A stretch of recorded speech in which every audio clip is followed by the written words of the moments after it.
De Globovisión, bienvenidos a su programa Criterios. Nos encontramos hoy en Uruguay, en la casa de Pepe Mujica. Pepe Mujica, expresidente de Uruguay y actualmente senador. Gracias, Pepe, por haber aceptado la invitación. Nos complace muchísimo y es un honor para nosotros. Es un gusto saludarlos y a través de ustedes saludar al pueblo venezolano. Excelente. Sí, el venezolano verdaderamente quiere escuchar tus opiniones. En primer lugar, en cuanto a lo que es la crisis mundial del capitalismo. O sea, ¿cómo está el mundo actualmente para ti? Bueno, pienso que es un momento en que esa inevitable y creciente globalización, que gustará o no gustará, pero tampoco me gustan las arrugas y las canas,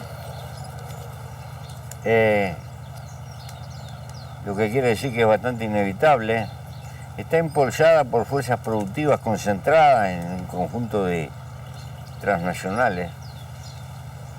Son las fuerzas de la economía vanguardista del mundo de hoy.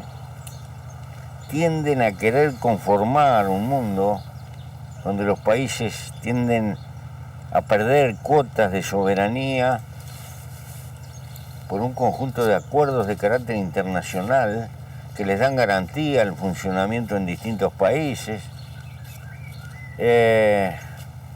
Y todo esto con un ambiente de explosión financiera.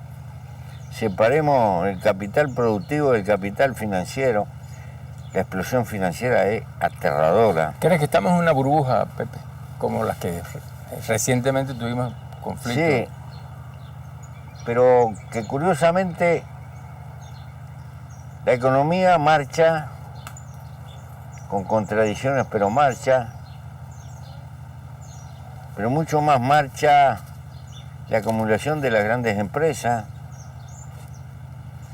y vastísimos sectores en Occidente de los que componen las clases medias se sienten con ingresos congelados a lo largo de los años y con una creciente incertidumbre que se manifiesta en apoyo político a una contradicción que surge un poco contraria a esto que planteaba, la globalización.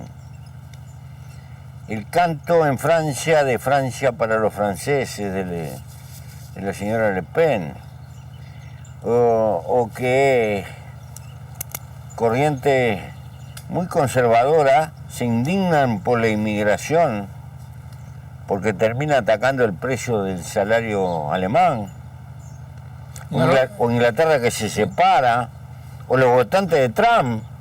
Exacto, Trump lleva esa bandera, ¿no? Claro, porque la culpa la tienen los chinos, la culpa la tienen los mexicanos, la culpa la tienen todos. Y esa gente termina creyendo en espejitos de colores, porque este canto lo sentimos en la década de 1930. Curiosamente, diríamos, esta es una contradicción dentro de la globalización contra la propia globalización, pero no tiene nada de progresista reaccionaria. Ojo, no confundirse.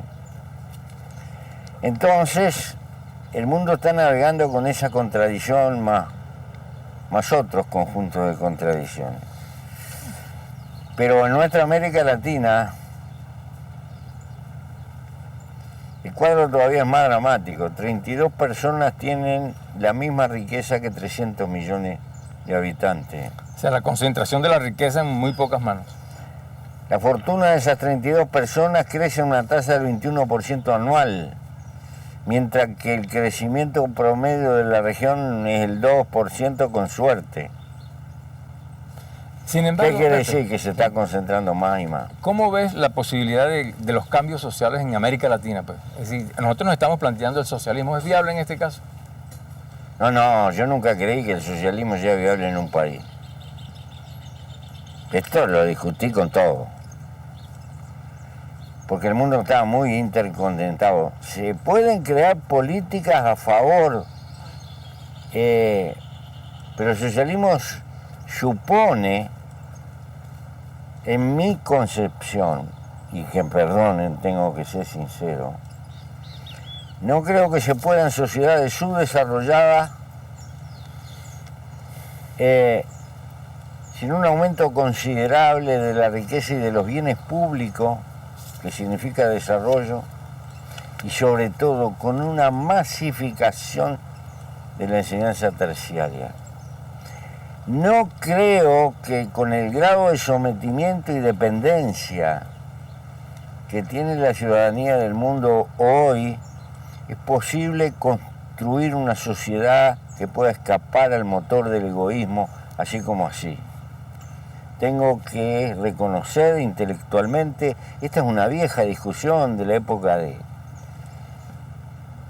y si no se pudo en un país gigantesco, a mí no se puede hoy, mi humilde opinión. Lo cual no quiere decir que no pueda haber política solidaria o políticas que apunten. Esa es otra historia. O sea, está negado todo aquello que planteaba el cambio de factores políticos hacia una sociedad más justa. Y porque tenemos que... nosotros, mi generación cometió el error de confundir que cambiando los medios de producción y la distribución cambiábamos la sociedad. Y nos olvidamos de la cultura. Si no cambia esto, no cambia nada. ¿Por qué? No puedo construir un edificio socialista con albañiles que son capitalistas y uno se va a tratar de afanar las varillas, el otro se lleva la bolsa de Portland y esto y el otro, y los empresarios, y esa mentalidad. No es que el capitalismo esté arriba, el capitalismo está dentro de nosotros, en todas las casas, en todas nuestras relaciones, en nuestra conducta particular. Y entonces cuando nos tenemos que comportar de una forma no lo hacemos porque nos gana el egoísmo. Se necesita un bruto cambio cultural, hay que construir una cultura nueva. Pero esta es la... Yo tengo 81 años. Lo cual no quiere decir que no... Ojo, por ser un país rico, por multiplicar la riqueza y masificar la enseñanza, no vas a ir solo al socialismo. Pero creo que esas son condiciones sine qua non. Es como si yo aro una tierra demasiado gredosa, demasiado arcillosa, tengo que tratar de mejorar el suelo, ponerle materia orgánica, etcétera. Primero trabajar para mejorar el suelo y después tendré mejores cultivos. De la misma manera, con un hombre sin capacitación, un pueblo con poca capacitación y que está ganado tácitamente por una cultura consumista con toques de egoísmo, le doy una casa a la gente y la gente tiende a pensar que cayó del cielo y no tiene responsabilidad con el esfuerzo social que hay atrás. Y es culpa de la gente, no, es culpa de la cultura. O sea, la revolución es el del conocimiento, entonces, del avance. Sí, y de la introducción del pensamiento, de la filosofía, de la ética y el cultivo de la solidaridad. Entonces creo que se necesita una sociedad mucho más rica moralmente, filosóficamente hablando, que no la puede engendrar estas condiciones de reparto que tenemos. Claro, nosotros en Venezuela, Pepe, hemos ensayado pues, un modelo que tiende a ir al socialismo. ¿Sí? Se ha dado ventajas, se han creado las misiones, en fin, una cantidad de situaciones. Sin embargo, en estas elecciones pasadas de la Asamblea Nacional, el pueblo que ha recibido de alguna manera pues, algunos beneficios, hoy castiga a este proyecto y es la mayoría, pone a la oposición y a la derecha en el Parlamento. Es natural que la gente lo que le dieron de atrás se olvide o no tenga sentido de dónde viene. ¿Por qué? ¿Dónde viste un capitalista? No, individualmente los hay. Pero como clase, como conjunto,